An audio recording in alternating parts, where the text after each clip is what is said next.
the crown crane po.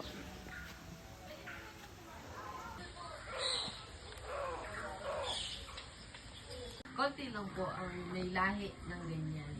Tinawag po silang Philippine Eagle dahil po sa kanilang color, but then sila po ay owl. The Philippine Eagle Owl. And then we have here the teal duck po. Kung migrator, sila po yung mga nagmamigrate sa ibang bansa. Pero nagkakaroon po ng color na green because of the sunlight po. Reflection po ng sunlight. Hindi po. Dito na po talaga siya.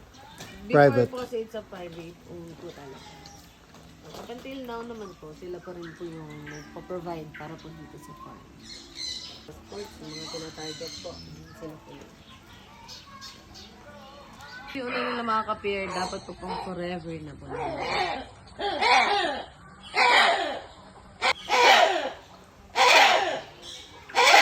Then these are the Philippine hornbill. So it's endemic here po sa atin in the Philippines. So Tagalog po ang tawag po dyan ay kalaw.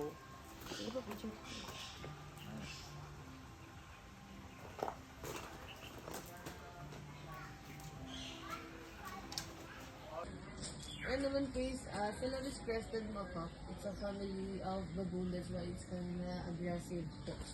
So, huwag na lang po natin nilalapit sa kanya yung mga bagay po na possible po niyong makuha na mapasok niya po sa loob.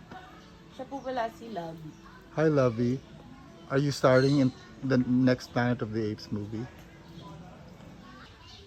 Opo. Tapos po ay kasama po niya yung ibang animals.